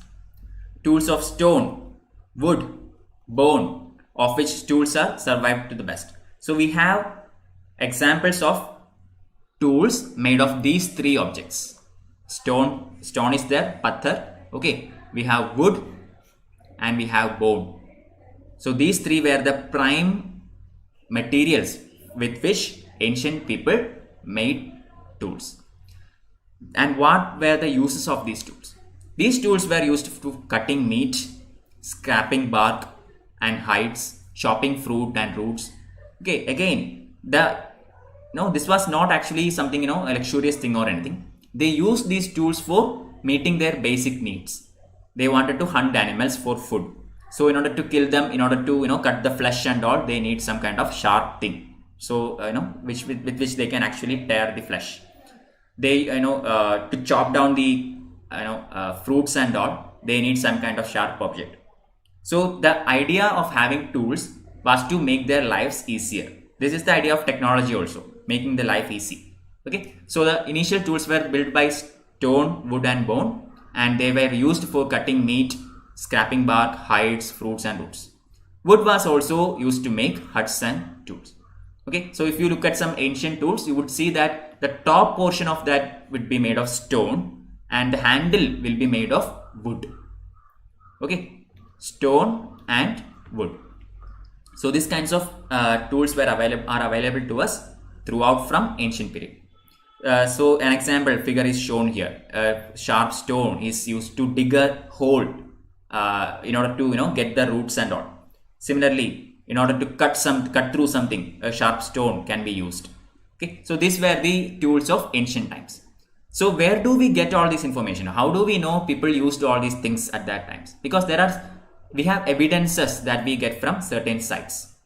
So archaeologists or people who actually dig up areas and for studying history go to various places and conduct studies there. So these studies conducted in very particular sites reveals us lots and lots of evidences. Okay, so many sites were located near water sources like rivers and lakes. This is how we know that earliest human beings settled adjacent to water sources. Rivers like Indus, Ganges and all. Okay, so most of the settlements or most of the important sites were located near water bodies. As stone tools were important, people tried to find places where good quality of stone was easily available. This is another, see how people are evolving. Initially they wanted food, so they followed the animals, they followed seasons and all. But eventually they found out that they can use the tools and all for making their lives easier. And then they studied a bit more on the tools and they found out that some stones are better compared to others. Okay, so they started searching for good quality of stones. So they are improving. They are studying from their own actions and improving and evolving. Okay, so one example for this is Kurnool. This is very important. This is also another prelims as well as history mains question. Okay, mapping question. So where Kurnool came. Okay, let's look at where Kurnool is. So in this map, this one shows most of the ancient sites. and the ones that are marked in a red triangle are the Paleolithic sites. Okay, this is given in your NCERT textbook, so do study that. So Paleolithic sites are marked by a red triangle. So here we have the Kurnool caves in the state of Andhra Pradesh. Okay, very important site because traces of ash has been found here. This suggests that people were familiar with the use of fire. Okay, so here we are getting the first evidences that the people in ancient times knew about fire because we got some ash. Okay, traces of ash were found in the Kurnool settlement. Okay, found in Andhra Pradesh. So fire could have been used for many things: source of light, roasting meat, scaring away animals. Okay, so the evidence that fire was known to early man, we get it from Kurnool caves. So you can look at this map and try to identify other important areas as well. For example, Hansgi, okay, Bhimbetka. So all these are ancient sites or Paleolithic sites. Then the blue squares are Neolithic sites. So what is Paleolithic, what is Neolithic, what are Mesolithic, all these things I will be telling you. Okay, so but it is just study the important sites, that is important, very vital for UPSC. So make sure not to skip maps while you read the NCERT textbook. Okay, so what are Paleolithic, Mesolithic and Neolithic? So Paleolithic is a word that we have come across lots and lots of times. Okay, so this comes from two Greek words, paleo, which means old, and lithos, which means stone. So Paleolithic means old Stone Age. Okay, old Stone Age. This is Paleolithic, old Stone Age. So the name points to the importance of find of stone tools. Okay, tell me, do any of you know what was the time, that is, and what was the name of the time before Paleolithic Age? We have some kind of epochs, now Holocene era, Pleistocene, or we can divide the time like that. But even then, this kinds of definition or based on these kinds of names, Paleolithic, Mesolithic, Neolithic, all these came by based on the importance of stone tools. Okay, that is how we started naming these times, based on finding stone tools. So the oldest finding of a stone tool is known as Paleolithic Age or the Stone Age, Old Stone Age. Okay, extends from 2 million years ago to 12,000 years ago. Okay, this is also an important timeline that you have to remember. Paleolithic Age extends from 2 million years ago to 12,000 years ago and is divided as three: Lower Paleolithic, Middle Paleolithic and Upper Paleolithic. Okay, lower, middle, upper. So lower Paleolithic is from particular time to one time. Middle, after that it comes to the Middle Paleolithic, and finally we have Upper Paleolithic, and we have paintings from all the way from Upper Paleolithic. Okay, we have the Bhimbetka paintings. Bhimbetka, you know, a very famous site in Madhya Pradesh. Here it is. The paintings from Bhimbetka are from Upper Paleolithic Age to Mesolithic Age. This is another prelims question. Okay, so this Paleolithic Age covers 99% of human history. Okay, we do not know the exact date when the first human was born, but until 12,000 years ago, okay, from all the way from 2 million years ago to 12,000 years ago, the entire period is called Paleolithic Age, which means 99% of human history belongs to Paleolithic Age. Only the rest 12,000 years are together made by Meso and Neo. Okay, so what is Mesolithic Age? Paleolithic means Old Stone Age. Meso means in between, middle. Okay, so the people when the period when we find environmental changes began 12,000 years ago till about 10,000 years ago, and this is known as Mesolithic or the Middle Stone Age. Okay, so again, why do we give this timeline, or what was the logic in saying it was up to 12,000 years it is Paleolithic, and from 12,000 to 10,000 years it is Mesolithic? What was the logic? The logic is simple. From 2 million years ago to 12,000 years ago, the logic is that based on the stone tools that we find. But in the 12,000 after 12,000 years ago, okay, or 12,000 years ago, there was a climatic change that happened around the world. We know it by the name Ice Age. Okay, some kind of Ice Age occurred about 12,000 years ago, and this lasted for about 2,000 years until 10,000 years ago. Okay, so this time, this 2,000 years is known as Mesolithic period or the Middle Stone Age. Okay, so 2 million years ago to 12,000 years ago, we have the Paleo. Then 12,000 years to 10,000 years, we have Meso, and later 10,000 to later on, we have Neo. The exact year I will tell you when we will look into the Mesolithic age. Okay, because we also come across Bronze Age, Chalcolithic period, and all in between. But one thing you have to understand is that there is no clear demarcation between any of these things. Okay, because those tools that were used in the Paleolithic age are also used in the Mesolithic age. Those tools that are used in the Mesolithic are also used in Neolithic age. So there is no clear-cut exact date of division. Okay, because these are happenings in our history, which means this is a process of evolution and does not have actual boundaries. Okay, so stone tools found during the Mesolithic period are generally tiny and are called microliths. Another important question: microliths are first time founded in the Mesolithic period, not Neo, not Paleo. Okay, microliths means small stone tools. Micro means small, lithic means stone. So small stones, so the tools made from small stones are found in the Mesolithic period. So microliths were probably stuck on handles of bone or wood to make tools such as saws and sickles.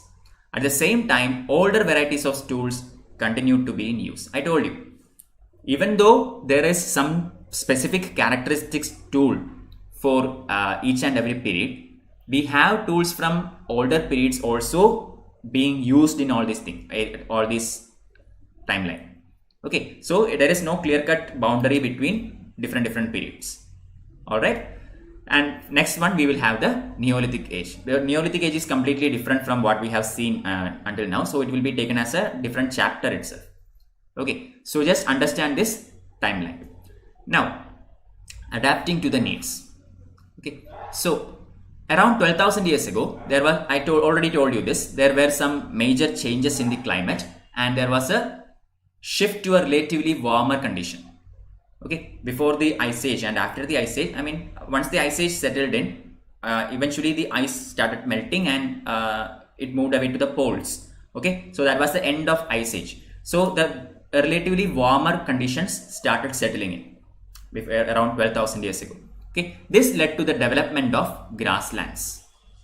Okay, so this led to increase in the number of deers, antelopes, goats, sheep and cattle and animals that survived on grass. So again, another important or interesting thing to note here is, after this change in climate, the first ecosystem that developed were not thick, dense forests.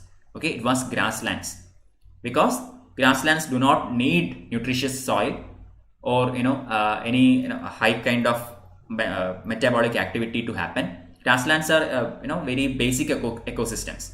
So this was the first ecosystem that actually developed after the climatic change. So the grazing animals were the first among the animals that wandered around the earth. Okay, for example, deer, antelope, goat, sheep, cattle, all these are grazing animals. So grasslands developed, so grazing animals followed. Okay, so those who hunted these animals now followed them, learning about their food habitats and breeding seasons and all these things. Okay, and fishing also became very important. So this is when people started adapting to various things and started herding and rearing animals. When grasslands occurred for the first time, grazing animals also came into being. People in search of food and various other necessities followed these animals. They began to study these animals, they began to learn from them, they began to watch them and research on them, and this was the primary stages of domestication. Okay, domestication or rearing of animals. Okay, so this also was the beginning of agriculture. So this was also a time when several grain-bearing grasses, including wheat, barley, and rice, grew naturally in different parts of subcontinent. Very, very important, because the first agriculture was, not actually made by human. The first rice plant or wheat or barley were actually not grown by humans. It came out naturally at some places all over the earth as a part of this grassland ecosystem that came up. Okay, and humans actually started watching this also, because this had very big grains, it tasted good and all these things. So people actually started paying attention to the new kinds of crops that has started developing around the world. Okay, so men, women, and children probably collected these grains and learned where they grew, when they ripened. This may have led to thinking about growing plants on their own. In this way, they became farmers. Okay, so in search of food, they were hunters and gatherers for a very long time. But after that climatic shift around 12,000 years ago, things started to change. Okay, and grasslands grew up, grazing animals started coming in, and people began to observe both these things, both the grasslands as well as the grazing animals. This led to agriculture and domestication of animals. Okay, so people could start also attract and then tame animals by leaving food for them near their shelters. The first animal to be tamed was a wild ancestor of dog. Another important prelims question. The first animal to be tamed or domesticated was probably a wild ancestor of dog. We have dogs in our houses right now. No? It is the most domesticated animal of all. So we consider dog as an ancestor of a dog as the first animal to be domesticated. So domestication. This was a gradual process that took place in many parts of the world. Again, whenever we study history, there is no exact date when we look into ancient times. We have exact dates in the modern history, but in ancient history, everything was an evolution. It's a process. We do not have exact cuts and periods. Okay, so domestication was a gradual process that developed across the world, and it began some 12,000 years ago. After that climatic shift. Okay, so virtually all the plant and animal produce that we use as food today is a result of domestication. We know that. We have dogs in our houses, cats are domesticated, some birds are done so, cattle, all these are domesticated animals. Similarly, plants also. We grow some specific plants in our farms, in our garden, and all these things. So domestication of both plants and animals was actually a very gradual process. And what we see today is the culmination of the 12,000 year long process. Okay, so some of the earliest plants to be domesticated were wheat and barley. Another important point, earliest plants to be domesticated were wheat and barley. The earliest domesticated animals includes, apart from dog, we also have sheep, goat, etc, etc, etc. Okay, the reason of picking these animals is that those plants and animals that are not prone to disease. Okay, so why did people actually pick these animals for domestication? There were multitudes of choices there, but why did they go for these plants and these animals? One of the reasons, or one of the most important reason, is that they were not prone to disease compared to others. I mean, I do not say that they were completely immune to all diseases, but comparatively, compared to other animals and other plants, these were more resistant. Okay, so they also select plants that yield large grain size, having strong stalks, capable of bearing the weight of ripe grain. Seeds from selected plants are preserved and sown to ensure that new plants will have the same qualities. Okay, so humans actually started learning from the nature. They actually started watching things very carefully and understanding and adapting to the nature. Okay, so they found out that some of the plants have larger grain yield, they have stronger stalks. Okay, they will not fall down upon their own weight. So these kinds of plants were looked into with more interests. Okay, so the seeds from those plants were collected and grown or harvested for their agricultural purposes. Okay, so they started watching the nature and identifying all these processes that are happening and started using and adapting these to have a settled life. Okay, So amongst the animals, those that were relatively gentle are selected for breeding. Okay, I mean, obviously people did not select tigers and lions to breed. No, I mean, they did not domesticate lion or tiger or bear. Instead, they domesticated cattle, dogs, cats. Why? Because they were comparatively gentle animals. That is obvious, no brainer. Okay, and as a result, gradually domesticated animals and plants became different from wild animals and plants. This is also true. Have you seen a wild cat? Just look at a wild cat and a domestic cat. Huge difference is there between both. I mean, not maybe of the same species and all, but still, if you look at their teeth, wild animals will have a sharper and lengthier canine teeth compared to domesticated animals. Also, in their character and behavior, wild animals are much more wild and vigorous, while domesticated animals are much more tamed and calm and gentle. But all of them have the same ancestor.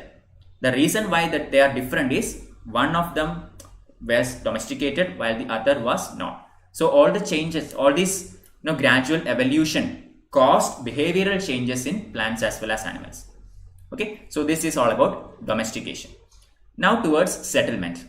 They were wanderers, they were gatherers, they became cattle breeders and rearers and all that. They started agriculture and now they have a reason to settle because they do not have to wander from one place to another in search of food because they started growing their own food or agriculture.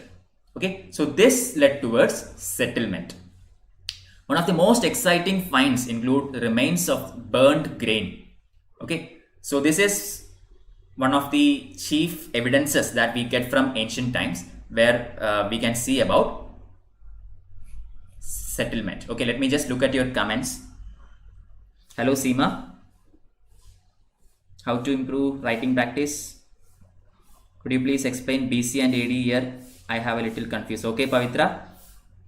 Ajit is asking how to improve writing practice, right? In order to improve writing practice for mains, if you are asking, first, I hope you are prepared for mains. Even if you are not prepared, just take some previous mains answer writing questions or study some portion from the textbook and find a question related to that portion from the previous year question papers and try answering them.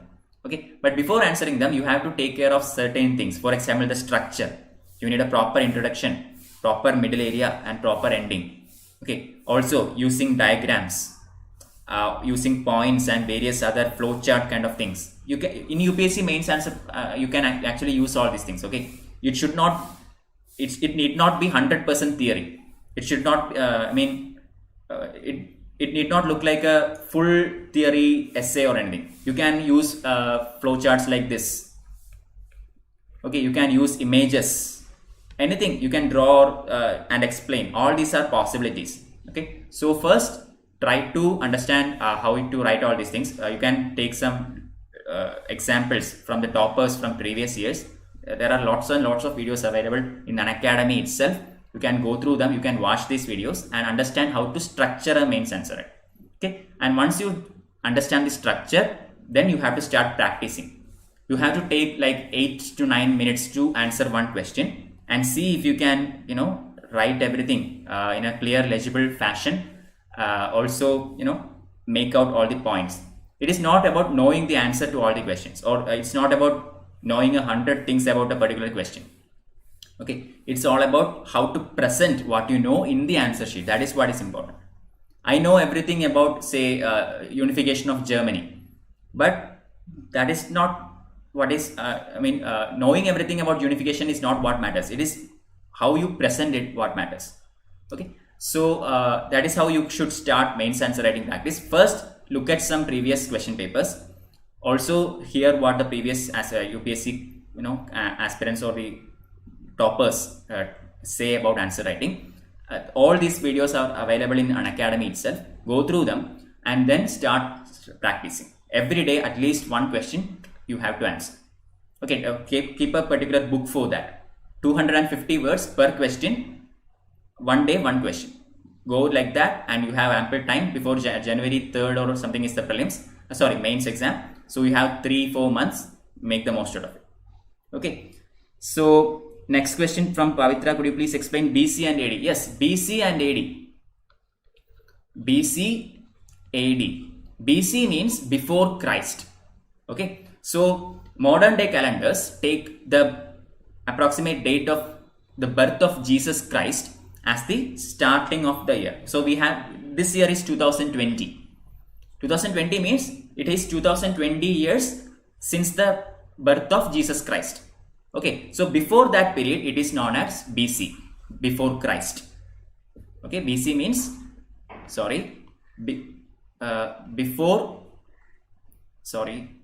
before Christ. Okay, and AD means Anno Domini. Okay, Anno Domini AD means in the year of the Lord.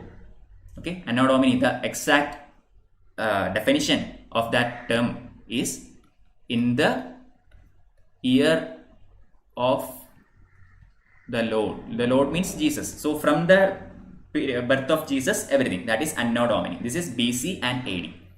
Other terminologies are also used for these kinds of things. For example, BCE or CE. Okay, CE means Common Era. BCE means before Common Era. Okay, these kinds of addendums can also be seen instead of AD and BC. Okay, all these are more or less the same, but just I want to tell you another thing that you might see is BP. BP means before present. Okay, so before present, so 9000 BP means from today 9000 years ago, that is BP. But BC and BCE means from the time of Jesus Christ's birth. Okay, I hope I am clear. Sir, will you all videos from 6th to 12th standard available? Not you. Yes, Vaibhav, I am taking that classes. Today only I have started. So in the coming 1-2 months, I will complete all the textbooks from standard 6 to standard 12 history. Okay, every day, I will have daily classes except on Saturdays and Sundays. But on all the weekdays, I will be taking classes. Yes, Seema, I did, and it was difficult for me. I do not think I might qualify. I will have to see. Okay, some areas were easy for me, but as I told you earlier, before prelims, I did not study certain areas, and from questions that came from those areas, I was not able to do well. Okay, so we'll have to probably write again. Anyway, coming back to our class towards settlement, I already told you we have evidences of burned grain. Okay, archaeologists found traces of huts, houses, etc. So all these kinds of archaeological evidences gives us proof that humans started settlement. Okay, instead of wandering around like nomads, they actually started settlement. So one such site is Burraho or Bursaho, whatever you have to call it. It is in the present day Kashmir. So let me look at that map again. Where is Bursaho? See here, this is Bursaho. This is located in Kashmir, and this is a Neolithic site. It is a blue square, so it is a Neolithic site. Okay, Bursaho. So in Bursaho, in present day Kashmir, people built pit houses which were dug into ground with steps leading into them. So why did they do that? They did that in order to provide shelter from cold weather. We know Kashmir is a very cold region, especially in winters. The temperatures go negative even. Okay, so underground settlements are more preferred here. Okay, so people lived in pit houses. They dug the ground, made pits, and they took shelter there because temperature is comparatively higher underground. Okay, cooking huts both inside and outside huts, which suggests that depending on the weather, people cooked food inside or outside their houses. So this is another evidence that we find. Cooking huts, something like the ancient oven. Okay, we have this oven right now, and in ancient times we had this cooking huts. So cooking huts are found both inside as well as outside, which means what? People choose to cook outside sometimes, and people choose to cook inside sometimes. The reason probably is climate. In cold times, it is not possible for them to cook outside, so they did that inside. Okay, so this is how archaeologists use these evidences to interpret history. Okay, so stone tools have been found from many sites as well. Most of these are different from earlier Paleolithic tools, and that is why they are called Neolithic. I told you Paleolithic stones are different, Mesolithic have some similarities, but again different. We come to microliths, and Neolithic tools are even more different. Okay, these include tools that were polished to give fine cutting edge, and mortars and pestles used for grinding grain and other plant produce. Just look at the pictures of Paleolithic tools. They are very grunt, okay, which means they are not at all polished or anything. It is very rough edges and all these things, not that sharp maybe. But as time passed on, man studied various things, and by the Neolithic time, people started polishing the stones and giving them a much sharper blade and sharper edge. Okay, so the Neolithic tools are comparatively sharper and well formed compared to the Paleolithic and Mesolithic stones. Okay, Paleolithic, they used anything that they could find that is sharp enough to do their job. Mesolithic, they used microliths or the small stones. It is known as the small stones, microliths. In the Neolithic times, we have polished, sharp edged blades. Okay, so as time passed on, we get more and more sophisticated. Here the examples is shown. It is, look, in the Paleolithic age, I hope you remember this diagram. See this diagram. The stone is very rough. You can see this. It has a sharp edge, that is true, it is pointed, but look at the stone, it is rough and irregularly shaped and all these things. These are Paleolithic tools. But by the time of Neolithic age, we have much well formed stone tools. See, comparatively polished, sharp. It is still sharp, but it looks like much more sophisticated compared to ancient times. So when people began growing plants, it meant that they had to stay in the same place for a longer period of time, watering, weeding, driving away animals and birds, etc. So agriculture led to settlement of humans. That is what I am trying to say. Okay. So after the climate change has happened 12,000 years ago, grasslands came up. Grazing animals came up. Humans started watching these grasslands as well as grazing animals. They started agriculture. They started domestication. And when they started agriculture and domestication, they came across the need to stay at a particular place. Because the agricultural crops are not going to yield in one day. It will take some time. So they have to stay there. They have to grow the plant. They have to make sure it is not damaged or anything. And then only they can harvest their products. Okay. So agriculture led to the settlement of human beings. As grain had to be stored for food and seed, people had to think for ways of storing it. Right now we have this cold storage. Now, if we have to store food for a day or two, we will put it in the refrigerator. Similarly, we have godowns where we can store huge amount of cereals and all for future use. But at earlier times, we did not have that kind of facilities. Also, we did not have that kind of quantity. Okay, now we have the Food Corporation of India godowns that are huge areas storing food for millions of people. But during the ancient times, there were, for one, the population was very less. Two, the agricultural produce was just for subsistence. It was not enough for commercial purposes. Okay, not enough for trade or anything. They produced food so that they can eat. They can have food, not sell it and have money. Okay, so they used pots. In order to store them, they used clay pots, woven baskets, and dug pits. Okay, we have evidences of all these. We have seen evidences of pits at various sites from where we obtained our cereals and all these things. Okay, so pots, woven baskets, and dug pits were the storing devices of ancient times. Many kinds of earthen pots has also been found. These were sometimes decorated and sometimes used for storing things. So again, some pots were used for storing things, which means they were plain and not much sophisticated or anything. But some pots were actually decorated. Designs can be seen in some pots. This means what? There is art and craft at that time. Okay, so the pots were not just used for storing. It was also used for some kind of decoration purposes. Okay, this is how we can interpret when seeing the various patterns that are drawn on top of these pots. Okay, and question is, did these things change everywhere and all at once? I already told you there were settlements at different areas and different kinds of traditions and culture emerged in these areas. But another important thing is, all these things didn't happen at the same time everywhere. Okay, it was Paleolithic age, or the Paleolithic stone tools were used in a particular region, but in some other regions it has changed, it has evolved into Mesolithic period. But in a different region it was already Neolithic. Okay, so the rate of evolution happened in different places differently.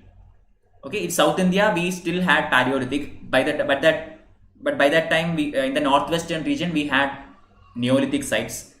Okay, so different parts of India, different rates of development was going on. So all this did not happen in every place at the same time. Okay, so we are looking at one final example for the day. We already talked about Burra home from Kashmir, Burza home, okay, where we saw pit burial and all. Dog burial is also seen in Burza home. Okay, I forgot to tell you here. In Burza home, we also see dog burial. What is dog burial? Dog burial means when the person dies, the master dies, his pet dog is also buried along with the master. That is dog burial, and evidences of dog burial is found in the Neolithic site of Burzaho. Very important UPSC question, don't forget. Okay, along with pit burial, dog burial can also be found at Burzaho. Now the last slide for the day is regarding Meherga. Meherga is very important historical site. You can see this in the map. Here it is located. Present day Pakistan. Okay, not in India. Meherga, another Neolithic. We have Meherga is actually a combination. Okay, it is not just Neolithic. It has some other Paleolithic evidences are also there. But predominantly Meherga is considered as a Neolithic site. Okay, and it is currently located in the present day Pakistan. So what is there in Meherga? That is what we are going to look. This site is located in the fertile plain near Bolan Pass. Very important, have to remember the name of this pass. Okay, Meherga is located near the Bolan Pass, which is one of the most important routes to Iran. So it was in the ancient trade route. Okay, so probably one of the places where people learned to grow barley and wheat and rear sheep and goats for the first time is in this area. Okay, so probably the historians or the archaeologists think that Meherga is one of the first places in history where agriculture as well as domestication was practiced.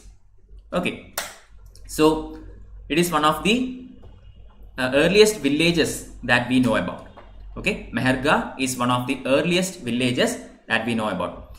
Bones of wild animals such as deer and pig, and also bones of sheep and goat were found. These are the evidences from Meherga. Okay, this is how we know that ancient domestication might have happened here, because we have evidences of bones of deer and pig, sheep and goat. All these are domesticated animals.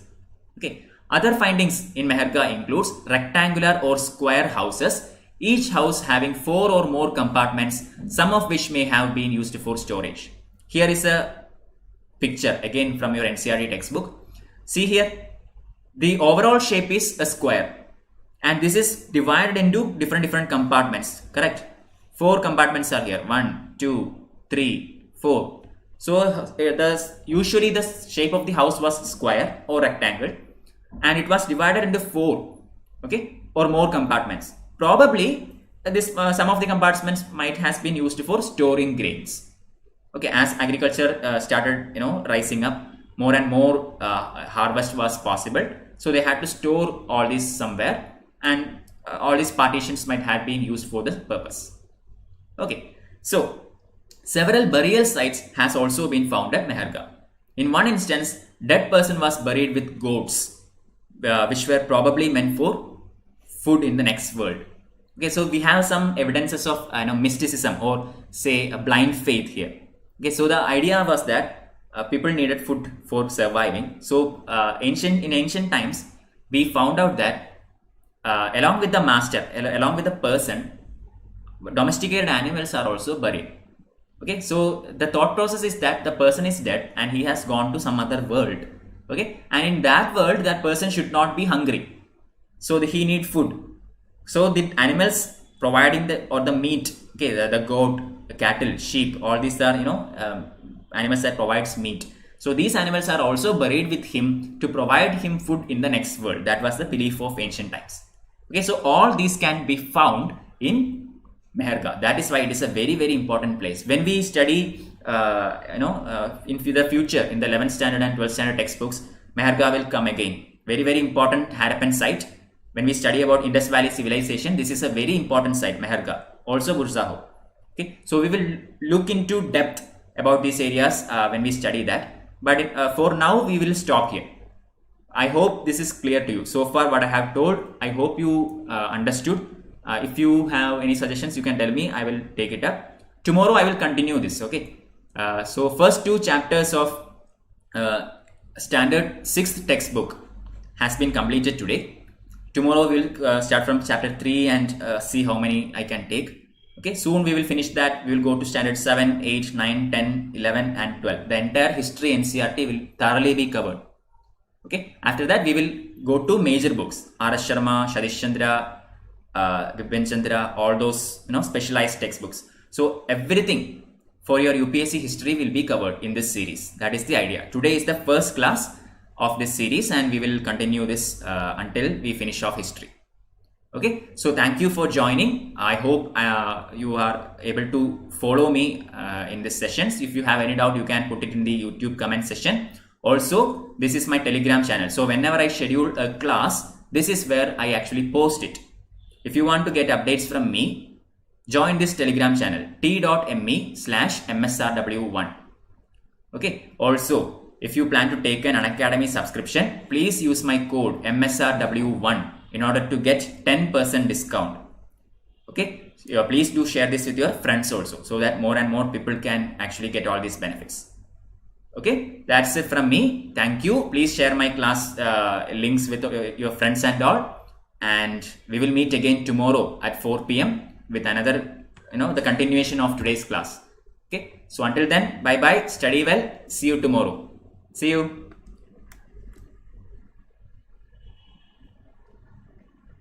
Before that, Swati is asking, will you take class on the app? Swati, yes, app class will start very soon. Okay, I haven't started it yet, but I'm planning to start world history there.